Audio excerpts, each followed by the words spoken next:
खुलुमबाय लोगोफोर आंनि सानसुमा नार्जारि ब्लग इउटुब चेनेलाव नोंथांमोनखौ गासिखौबो बरायबाय। आङो दासो दुगैखांदों नै लोगोफोर बडि खालामखांनानै आङो दा न'आवनो दं। माने आङो दिनै लोगोफोर नोंथांमोननो आङो जोंनि न'आवहाय माबायदि माखासे माबाफोरखौहाय आङो नोंथांमोननो शेयार खालामनो नागिरदों। माने नोंथांमोनाथ' जोंनि न'खौहाय गोबाङानो बांसिनानो नुफेराखै, बेनिखायनो दिनै आं नोंथांमोननो एसे शेयार खालामनो नागिरदों आरो जोंनि न'आ माबायदि। आरो आङो बे गुग्रा बिफां आंनि भिडिअ खालामबाय थाग्रा फ्रेंक कल खालामबाय थाग्रा बिफां आं बाव बारबाय थाग्रा जायगाखौ आं खोन्थानो नागिरदों लोगोफोर। बुंबाय थायो आरोना नोंसिनि न'खौ देखाय नोंसिनि माबाखौ देखाय होननानै। न'खौथ' दानो हानायनि जेबो सिमां गैखाया, माने उन्दुनो मोननायनिबो आसा गैया आरोना। खमैबाबो बे न'आवहाय 30-20 हाजार फैसा नांबावगोन आरो माने जेबोआनो जायाखै, माने बेखौ दाहोआखै थिंल'सो होदों आरो हायाव दालायबावाखै प्लास्टार होबावाखै। मान 20-30 हाजार फैसा नांबावगोन आरो लोगोफोर। दा बे 20 हाजार 30 हाजार फैसाखौ बहा मोननो लोगोफोर, दानो बानायनो हानायनि जेबो सिमां गैया। आरो नै दैज्लां सफैसै मानो दानो हानो जेबो गैया आरोना। दाथ' नोंथांमोननो देखायजोबखाबाय आं मा उन्दै समाव बेफोरबायदि बिफां लाइफां गायोमोन। माने गोबां मानसिफ्राबो होनोमोन आरोखि आंखौहाय उन्दै समावहाय, माने उन्दै समावबो आं बेफोरबायदि बारलु बारलाब फारखरबो खालामोमोन आरो बेफोरबायदि गोबां बिफां लाइफां गायनायावबो आं बिराद इन्ट्रेस्टमोन आरो लोगोफोर। नोंथांमोना साननो हागौ माने आंखौ बेफोरबायदि बारलु बारला खालामो, बेफोरबायदि भिडिअल' फां फुं भिडिअल' खालामो बेफोरबायदि सानोमोन आरो लोगोफोर। खिन्थु उन्दै समाव जे गामिनि मानसिफ्रा मिथियो आरो माने आं उन्दै समाव माने बिदिनो हासिब लानानै बिदिनो माने जेखाइ लाना बेफोर ना गुरला बायोमोन आरो न' लिरला बायोमोन। खिन्थु गामिनि मानसिफ्रा होनोमोन आरो आंखौहाय हिनजाव जाबाय बियो हिनजावसो जानो समायमोन बेफोरबायदि होनोमोन आरो आंखौहाय। माने गोबां बखियोमोन। खिन्थु आङो उन्दै समाव माने बेफोरबायदि सिलायाव दाखोर थायोब्ला माबा थायोब्ला आं माने नायनो सुखुवामोन आरो लोगोफोर। माने आं न'फोरखौ आं साफा थानो लुगैयोमोन आरो बेबायदि। खिन्थु आं दा सोलायबाय आरो लोगोफोर, मानो होनबा आङो गोजानबो भिडिअ खालामहैग्रा जाबाय आरो एसे गोसोफ्राबो सोलायबाय नालाय। बेनिखायनो एसे बिदिनो न' लिरनाय माबा माबि ना गुरनाय बिदिनो हाग्रा फुनाय बेफोरखौ आं माने एसे बारा इन्ट्रेस्ट गैला आरो, माने एसे देरसिनबाय नालाय दा कन्टेन्टआ एसे आलादा जाबाय नालाय लोगोफोर। खिन्थु उन्दै समाव आं बेफोरबायदि गोबां खस्थ' खालामबायनो मोनदों आरो ना सारलाबायनो बेफोरबायदि ना गुरलाबायनाय। खिन्थु आंखौ हिनजावसो होनोमोन आरो गामिनि मानसिफ्रा, माने गोबां बखियोमोन लेडिस साइस होनोमोन आरो। खिन्थु आं मालाय बखिबा बेफोरबायदि आं जेबो सानामोन, माने आं मालाया जेखौ बुङा आं बेखौबो जेबो सानामोन आरो। दायो आं बेबायदि फैयै बेफोरबायदि लेभेलाव फैबाय आरो लोगोफोर। खिन्थु आंखौ गामियावथ' माने आंखौ खान्दासो होनोमोन नालाय, माने आंखौ बे गामिनि मानसिफ्रा आंखौ सानसुमा होननानै रावबो मिथियामोन। माने बे गामिनि मानसिफ्रा आंखौ खान्दा होननानैसो मिथियोमोन आरो, माने गामियाव आंखौ खान्दा होनलाबायो नालाय गामिनि मानसिफ्रा। खिन्थु आङो बिदिनो गोजान भिडिअ खालामहैसै, एकदम गोजान बिदिनो साइकेल थांनानै खालामहैसै ना इउटुबाव आपल'ड होसै। नामाथ' आं सानसुमा नार्जारिसो होबाय नालाय, सानसुमा नार्जारि होबाय। ओमफ्राय मानसिफ्राबो मिथिबाय आरो मिथिनानै माथो आंनि भिडिअफोरखौ नुबाय नालाय बिनि नामा सानसुमासो आरो होननानै गामिनि मानसिफ्रा माने आन्दायजोब्बाय आरो। माने गामिनि मानसिफ्रानो आंनि नाम गोदानखौ मिथियामोन सानसुमा नार्जारि होननानै, खान्दा होननानैसो मिथियोमोन आरो। माने गुबुननि मानसिफ्राथ' आंखौ खान्दा होननानै मिथियामोन। बिनि उनावसो गामिनि मानसिफ्रा आंखौ सानसुमा होननानै मिथिदों आरोखि। माने आंखौथ' खान्दासो होनोमोन नालाय, गोबां मानसिफ्रा बखियोमोन नालाय, माने आंखौ बेफोरबायदि होनोमोन आरो उन्दै समावहाय। खिन्थु आंनि गोसोआ दासिम सोलायबोबाय आरो लोगोफोर। रावबो गैया नै लोगोफोर, जोंहा दिनै रावबो गैया आरोना। बहा थांदों मिथिया। न'आबो हाला नै लोगोफोर, फैसा गैयाबा बे न'खौथ' मानो, आंथ' सिमां गैया बे न'खौ दानो हानायनि। बे खालमासिबो हागोन ना हाया मिथिया आरोना। बेयाव खमैबाबो बे न'खौ लुनो थाखाय 20-30 हाजार फैसा नांबावगोन आरो। जेबोआनो जायाखै नै थिंफोरखौल' होदों नै इमान, आरो बेखौ दाहोबावदो रं होबावदो इमान। मालायजोंथ' बोरै रुजुजानो। बारे मैगं जाथाया एकदम रानखावजोबनाय नै लोगोफोर, अन्थाइजोब नै गोजौ गाहाय हाजो बायदि। इमान जेबो मैगं जाया नै बाव माबायदि बिदि हायाव माबायदि मैगं जानो लोगोफोरनि, बिराद खस्थ' जारला नै बैबो खुरखाजोबसैमोन ओरै हरनायखायसो। गोदोहाय बैजों दैज्लाङावथ' इमान दैयानो ओरै देन्जार थाङो आरोना बेजोंहाय, हायानो रानखावजोबनाय अन्थाइ बाला सेस। नायनानै ला लोगोफोर दाउखुमैजोब 180आ नै माबादि इमान गोबाव जाबाय, बोसोरसे जाबाय लोगोफोर बे 180खौ लाङि आं। माने बे साइकेलजों गोजान आं भिडिअ खालामहैयोमोन ना, ओमफ्राय आं गोबाव जाबाय आरो बे साइकेल थाङैया, माने बाबायबो ना एसे। दाउखुमैबो जाजोब्बाय इमाननो, साइकेलखौनो सालायला आं। मालाबा शेयार खालामफिनगोन नोंथांमोननि सिगाङावहाय, माने आं गोबाव जाबायना साइकेलाबो जाला बानायफिननांगौ। इन्ट्रेस्ट बानायोमोन आं बे 180जोंनो, दा बानायथ'ला आङो, नेक्स्ट टाइमाव बानायगोन। नोंथांमोना कमेन्टल' हर बे साइकेलजों आङो फानि खालामफिननांगौ ना कमेडि खालामफिननांगौ।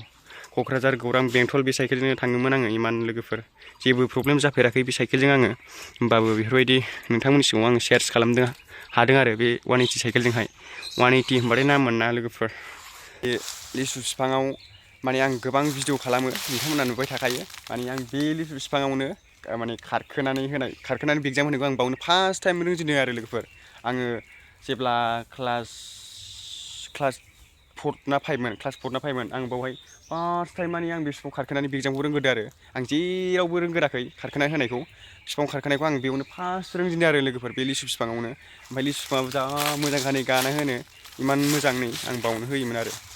दिखौ गुना बेखौ खानानै माने आं बुकसिं सौलाबाय थायोमोन आरोखि बेवहायनो बुकसिं सौलाबाय थायोमोन आं बिफाङाबो जा मोजां नै बैयाव गाखोनानै माने बेयाव बाज्रुम हरोमोन आरो ना आं उन्दैयाव क्लास 3 4मोन आं होनबा लिसु बिफाङाबो जा मोजां उन्दैयाव जेब्ला आं उन्दैमोन माने बावनो भिडिअ खालामबाय थायोमोन आरो बांसिनानो जाय आंनि भिडिअखौ नायबाय थायो मिन्थिखागोन एसेबाबो आं बावनो बाज्रुमोमोन नै बिफाङाबो मोख्रा थाग्राखा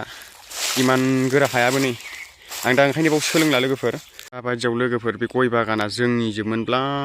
आं मा बायगौमोनथाय लोगोफोर माने बांसिन मानसिफ्रानो माने बे गयखौहाय जोंनिसो सानो आरोना लोगोफोर माने जोंनाथ' न'आ बावनो नालाय ओमफ्राय बैयाव न'खरसे दं आदैमोननि माबा आमाइमोननि ओमफ्राय माने जोंनि सानजोबो आरो मानसिफ्रा जोंनाव फैनाय मानसिफ्रा माने बे गयखौ जोंनि सानजोबो नै माने सिमाया नैजों नालाय लोगोफोर सिमाया नैजों ओमफ्राय जोंनि सानजोबो आरो गयखौहाय गासिखौबो जोंनि बायदिसो नुयो नालाय माने गयखौनो मानसिफ्रा जोंनि सानजोबसै आरो ओमफ्राय जोंनि नङा होनसै आरो जोंनि सानजोबनानैनो बे गयखौहाय सोङोमोन आरोखि मिन्थियैफ्रा ओमफ्राय दा बे गयाथ' माने बै आमाइमोननिसो नालाय जोंनिबाथ' आं मा बायगौमोनथाय लोगोफोर बे गया इमान बुरजा नोङो बोसोरावनो नोङो माबा 25-26 गाहाम मोनो नोङो बे बिफांखौ गासिबो दाल हरनायावहाय जोंनिबाथ' मा बायगौमोनथाय आङो इमान बिफां गायजोबदोंमोन आं नै बेखौहाय एसे उन्दैयाव नै मिस्थां बिफाङाबो दाबो देरख'नो हायासै हाफ्रानो गोरा नालाय ओमफ्राय नैबे मिस्थाङाथ' देरबायानो लोगोफोर हाखावजागोनानो उनावहाय एसे सिदायानो आं बेखौहाय क्लास 5आव ना क्लास 4आव गायदों लोगोफोर होमबाबो नै दासिमबो नै इमान 7-8 बोसोर 5 बोसोर जाबाय होमबाबो नै बेबादिल' देरदों आरोखि ना इमान देरनो इमान नांबावगौ नै होमबा इमान बिफां गायदोंमोन आं लोगोफोर नै थैजोब्बाय गाम्बारि बिफाङाबो थैजोब्बाय नै सेस मिस्थां बिफां गायदोंमोन ओमफ्राय नै नैबाव गायजोबदोंमोन आं गासिबो बे थाङासै नैबे साब बिफां ना माबामोन नैबेनि थैबायसो गासिबो गायजोबदोंमोन आङो गैला नै लोगोफोर थैजोब्बाय हायानो बेखौ खोआबानो माने खुरखालाङो आरोखि ना लोगोफोर नै बेखौ खुरखाबाथाय सेस ओरै न'आनो खुरखाजोबखागोन बेजोंहाय गोदो दैबाना जायोमोन नालाय लोगोफोर माइ गायग्रा माइरं दाब्लानि नैबेखौ खोआबाथाय बोसोराव खोबाय थानांगौ आरो बेखौ खोआबाथाय सेस ओरै थांजोब्बाय आरोखि बे हाया लोगोफोर ओंखायनो बेखौ खोथेनानै लाखिबाय थानांगौ जायो इमान खोथेयो नै लोगोफोर आङो होमबाबो दासो बारा खोनाय जाला सिगाङाव इमान खोयोमोन नै गैला दाब्ले जालांबाय मिस्थां बिफाङा देरबायबो ना लोगोफोर उन्दैयावनो गायनाय आङो दासो बारा गायला देरनानै बाबाय क्लास 6आवनो गायदोंमोन आं बे लोगोफोर मिस्थां बिफांखौ होमबाबो नै दासिमबो जेबो देराखै माने इमान देरनोबो माबा नांगौ सम नांगौ मिस्थां बिफाङाबो नै देरख'नो हायासै माने हाफ्रानो गोरान नालाय नै लोगोफोर इमान मिस्थाङा बेथ' देरखायाखै नै क्लास 5-4आवनो गायदोंमोन आं नै दासिमबो देरख'नो हायासै गासिबो थैजोब्बाय इमान बिफां लाइफां गायोमोन आं उन्दैयावहाय दासो बारा गायला ओमफ्राय लोगोफोर जोंना माने नैबावहाय दैखर दंमोन आरो मोनसे दैखर दंमोन माने जोंनाथ' खल दैखर गैयामोन नालाय बै न'निफ्रायसो बाव दैखराव लांफैनांगौमोन आरो लोगोफोर ओमफ्राय बे हाजो बायदिमोन आरो इमान हाजो बायदिमोन माने दैखौनो गुनाबाबो खोमसि खोमलाव लांफैनांगौमोन माने बे हाग्राजोबमोन आरो लोगोफोर माने दैखर दंमोन फबबाय आङो खेनसे आइ फबनोसनोहाय बाव जावखांबा दाबो मोनगोन लोगोफोर रिं इमान गोजान जाफैयोमोन लायनोनो बिराद खस्थ' गुना एकदमबारे होमबाबो खस्थ' मस्थ' लांफैयोमोन आरो हाफ्राथ' नै लोगोफोर मैगं थाइगङानो जाया नै खस्थ' मस्थ' इमान हाफ्रानो रानखावजोबनाय बिदियाव बोरै मैगं जानो दैखरखौ दाबो जावखांबा मोनगोन लोगोफोर रिं दं आरो सिङावहाय बेबो नै मिस्थाङाबो थैबाय एसे साल बिफां बायदिसिना गायदोंमोन आङो नैबे जाहैबाय सायख्लुम जाग्रा बिदिथ' खामानि होआ जेबो बिफाङा नैबाव गायदोंमोन आङो इमान मिस्थाङाबो नै देरख'नो हायासै सेस थालिरजों नाख्रेबजाबाय गायजोबदोंमोन आं सेस थैजोब्बाय मा जाखो मिस्थां फांसेल' थाबाय औवायाबो गैला नै लोगोफोर दानैनो इमान औवायानो नै देरख'नो हाया लोगोफोर माने मालायनावसो बायनानै लायो आरो ना न' बायसिना लुनोबाबो मालायनावसो बायनानै लायो इमान खस्थ' हायानो बेबादि बिथासेल' बेखौबो जोंनि हासो सानोमोन सिगाङाव मानसिफ्रा मालायनि जोबसो सेस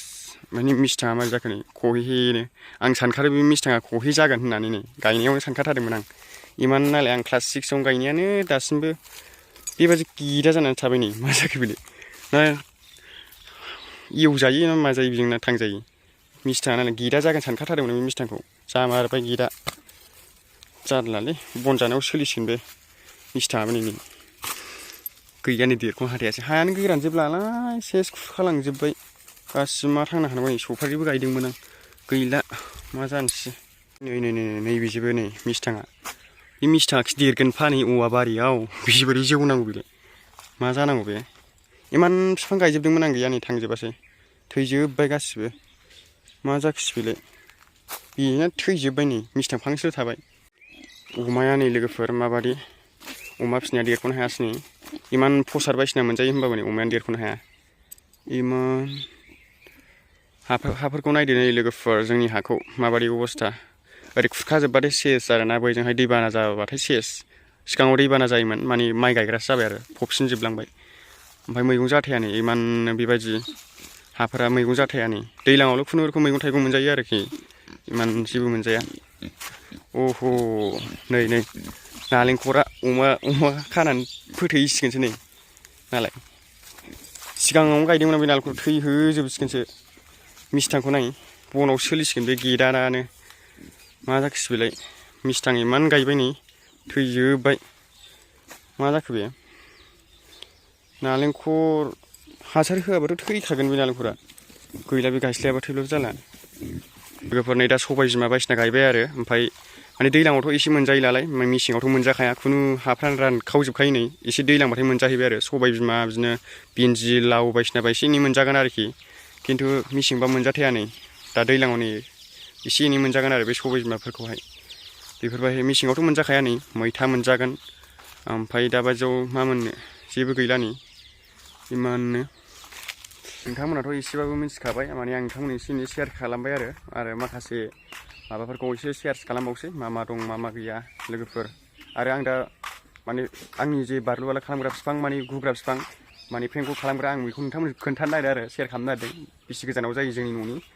ओमफ्राय आं दाथ' दिनैथ' बारनो हानाय नङा मानो होनबा केमेरामेनबो गैया आरो आं बारनो सानदोंमोन आरो माने केमेरा गैयाबाथ' बोरै जानो बेबायदि जायो आरो नोङो हारसिङै खेबनो हारसिं बारनोबाथ' बिदि जानाय नङा ओंखायनो आङो दिनैहाय ओरैनो ब्लग बानायलाबायसै होननानै नोंथांमोननि सिगाङाव बानायबाय आरोना लोगोफोर गासिबो बेनोजोमोन गय बिफांफ्रा गासिबो थांख'नो हायासै आरो मालायनि हावासि जाफैजोब्बाय लोगोफोर बोरैथो देरबावनो नै गयफ्रानो इमान गायदोंमोन होमबाबो नै जौनो रोङासै हावासि जाजोब्बाय नै बैसिनिबो गायदोंमोन इमान बेबादि जाजोब्बाय नै लामा खाथियावबो बेबायदि आरो नै हावासि जाफैजोब्बाय नालाय बिसिना ओंखायनो गय गायबाबो जाला आरोखि ना नै लोगोफोर बिदि हायाव बोरै बिदि हा रानखावखाव बोरै मैगं थाइगं जानो बोरै गय जानो इमान खस्थ' साख्रि बाख्रि गोनांफ्रासो बे न'आव बे हायाव थानो समायो आरोखि माने जों बेफोरबायदि गैयिया थानो समाया बेबायदियाव मावनानै जानो बिराद खस्थ' जायो इमाननो सबाय बिमायाबो नै दैज्लां खुनुरुखुमसो मोनजागोन आरो बेबायदि न'खौथ' नुखाबाय लोगोफोर गैया इमान हा दिनै एसे एनै बारलाहैसै पार खालामलाहैसै आङो दा न'आव फैफिनबाय दिनैथ' बारनाय जायासै लोगोफोर नङाबा बारगौमोन आं माने केमेरा स्टेन्डबो गैया जाहैबाय केमेरा स्टेन्ड जमा आं बारगौमोन आङो दा न'आव फैफिनबाय आरो जुदि मोजां मोनदोंबा साबस्क्राइब लाइक कमेन्ट खालामदो लोगोफोर थाबैनो बे आंनि सानसुमा नार्जारि ब्लग इउटुब चेनेलाव थाबैनो मोजां ब्लग भिडिअ नुबाय थानो मोनगोन जे नोंथांमोना कमेन्ट खालामबानो जाबाय मा भिडिअ ब्लग बानायनांगौ बैहायथ' माने आं सानसुमा नार्जारियावथ' बांसिन बारनाय खालामनाय जागोन बेवहाय ब्लगखौ नुबाय थानो मोननाय जागोन लोगोफोर जोंनि फेमिलि बा बहाबा थांनाय बेफोरबायदि ब्लग इन्ट्रेस्टखौ नुबाय थानो मोनगोन लोगोफोर नोंथांमोना साबस्क्राइब लाइक कमेन्टल' सिनानै गालां आरो होमबा नेक्स्ट टाइम भिडिअ लोगो मोनसिगोन